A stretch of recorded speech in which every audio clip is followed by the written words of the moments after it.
ওমরার শুরু থেকে শেষ পর্যন্ত কি কি কাজ করতে হয় যদি দয়া করে একটু বলতেন। ওমরার কাজগুলো খুব বেশি না, আমরা মনে করি ওমরা অনেক জটিল কোনো কাজ। ওমরা পারফর্ম করা এটা খুব সহজ একটা কাজ। সর্বপ্রথম কাজ হলো আপনার দেশ থেকে আপনি যখন যাবেন মিকাতে গিয়ে গোসল করে উত্তম রূপে হাতের চুল নখ ইত্যাদি, শরীরের চুল নখ ইত্যাদি থাকলে অবাঞ্ছিত এগুলা কেটে পরিষ্কার হয়ে ফ্রেশ হয়ে গোসল করে এহরামের কাপড়, সেলাই ছাড়া কাপড় পরবেন, পরে লাব্বাইকা উমরাতান নিয়ত করবেন। কারো পক্ষ থেকে করলে লাব্বাইকা উমরাতান আন অমুক অমুক মনে মনে নিয়ত করলে হবে, জমুকের তরফ থেকে লাব্বাইকা উমরাতান, বাস নিয়ত করে ফেললেন। এরপরে আপনি রওনা দিবেন। সাধারণত বিমানে গেলে মিকাত থেকে এহরাম পরা যায় না, তাহলে আপনি ঢাকা এয়ারপোর্ট থেকেও পড়তে পারেন, অথবা এহরামের কাপড় নিয়ে বিমানে ঘোষণা দেয় যে এখন আমরা মিকাত ক্রস করব, তখন আপনি পরে ফেলতে পারেন যদি অল্প সময় পান। আর নাহলে এখান থেকে এহরামের কাপড় পরে থাকলে নিয়তটা তখন করলেন লাব্বাইকা উমরাতান, বাস শুরু হয়ে গেল এহরাম পরা, একটা কাজ শেষ। এহরাম পরার পরে আপনি তালবিয়া পড়বেন, লাব্বাইক আল্লাহুম্মা লাব্বাইক লাব্বাইক লা শারীকা লাক লাব্বাইক ইন্নাল হামদা ওয়ান নি'মাতা লাকা ওয়াল মুলক লা শারীকা লাক। এটা পাঠ করতে করতে আপনি পুরো পথে যেতে থাকবেন। পুরুষরা জোরে জোরে পাঠ করবে, মহিলারা আস্তে আস্তে, বাস দুইটা কাজ হয়ে গেল। এহরাম পরা, গোসল করে উত্তম রূপে মিকাত থেকে নিয়ত করা এবং তালবিয়া পড়তে থাকা। এরপরে আপনি যখন মক্কা যাবেন, হারামের কাছাকাছি যাওয়ার পর হারামে কাবা শরীফ দেখে তওয়াফ শুরুর আগ পর্যন্ত আপনার তালবিয়া পড়তে থাকবে। মসজিদে প্রবেশের সময় মসজিদে প্রবেশের সুন্নাহগুলো পড়বেন, আদায় করবেন, করে ভিতরে ঢুকে শুরুতে আগে তওয়াফ শুরু করবেন। 7টা চক্কর দিবেন। কাবাগরের হাজরা আসওয়াদ পাথরকে বাম পাশে রেখে ডান পাশে সবুজ লাইট রেখে বিসমিল্লাহি আল্লাহু আকবার বলে আপনি তওয়াফ শুরু করবেন। 7বার চক্কর দিবেন, 7বার। এই 7বার চক্করের প্রত্যেক চক্করে আলাদা দোয়া নেই, তবে এই চক্করে দোয়া কবুল হয়। দারুণ দোয়া কবুলের একটা জায়গা। মনে আল্লাহর কাছে যত চাওয়া সেগুলো পেশ করবেন। এবং আপনি রুকনে ইয়ামানি বলে কাবার 4টা কোণার একটা কোণাকে, অর্থাৎ হাজর আসওয়াদ পাথর যে কোণা তার আগের যে কোণাটা আছে তওয়াফ করতে যেটা তার আগে পড়বে ওইটাকে রুকনে ইয়ামানি বলে। ওই কোণা থেকে হাজর আসওয়াদ পাথর কোণা, এই দুটার মাঝখানে একটা দোয়া আছে, রব্বানা আতিনা ফিদ দুনিয়া হাসানা ওয়া ফিল আখিরাতি হাসানা ওয়া কিনা আযাবান নার। আর যেহেতু এটা আপনার তওয়াফে জিয়ারা বলে, এটা প্রথম তওয়াফ, অতএব ওমরার তওয়াফ, এই জন্য আপনি এহরামের কাপড় পুরুষরা ডান পাশের বগলের নিচ দিয়ে বাম পাশে কাঁধের উপরে ফেলবেন। এটা করবেন। এটা করে আপনি এই তওয়াফটা শেষ করবেন। এবং প্রথম কয়েকটা চক্কর আপনি জোরে দিবেন, একটু জোরে জোরে দৌড়াবেন প্রথম 3টা চক্কর। এরপরে বাকি চক্করগুলো আপনি স্বাভাবিক থাকবেন। তো এই যে তওয়াফ 7টা দিবেন আপনি, প্রত্যেকবার হাজর আসওয়াদ পাথরের কাছে আসলে হাত দিয়ে ইশারা দিয়ে আল্লাহু আকবার বলবেন, বাস। আবার আপনি দোয়া করতে থাকবেন, এভাবে 7 চক্কর দিবেন। তওয়াফ করা শেষ, আপনি মাকাম ইব্রাহিমকে সামনে রেখে অথবা হারামের যে কোনো জায়গা দাঁড়িয়ে 2 রাকাত সালাত পড়বেন। প্রথম রাকাতে সূরা কাফিরুন, দ্বিতীয় রাকাতে সূরা কুল হুয়াল্লাহ। আর এই নামাজের আগে সম্ভব হলে কাবা ঘরের যে চৌকাট মুলতাজাম বলে ওইটা ধরে আপনি আল্লাহর কাছে দোয়া করবেন।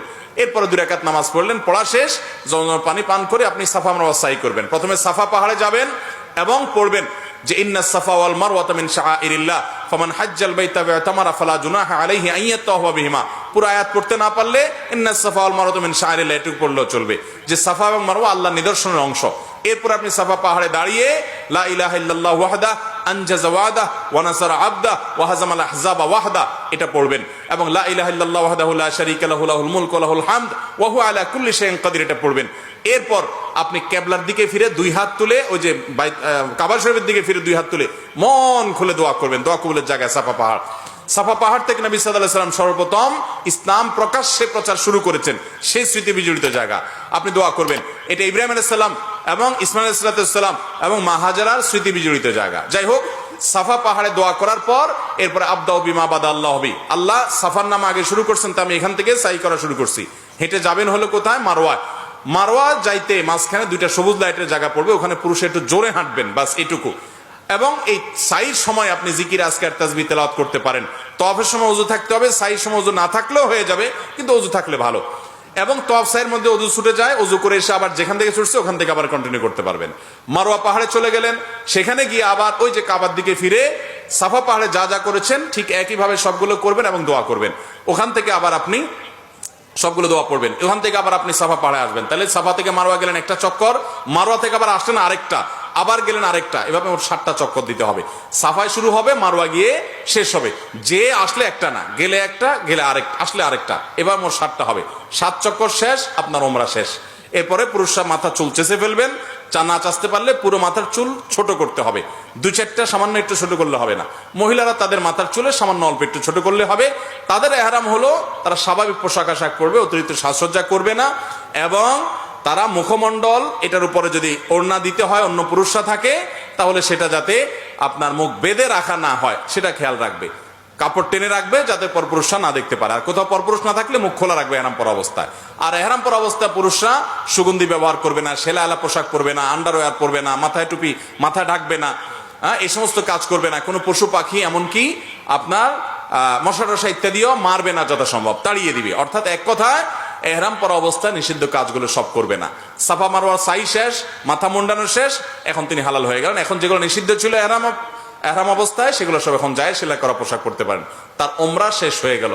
অত্যন্ত সহজ এবং খুব আপনার অল্প কয়েকটা আমল এর মাধ্যমে ওমরা সম্পন্ন করা যায়। আমরা যারা ওমরা করি নাই, আল্লাহ তাআলা আমাদেরকে জীবনে বারবার ওমরা করার তৌফিক দান করুন। আর যারা আগে একবার করেছেন, আল্লাহ রাব্বুল আলামিন তাদের সবাইকে আবার ওমরা করার তৌফিক দান করুন।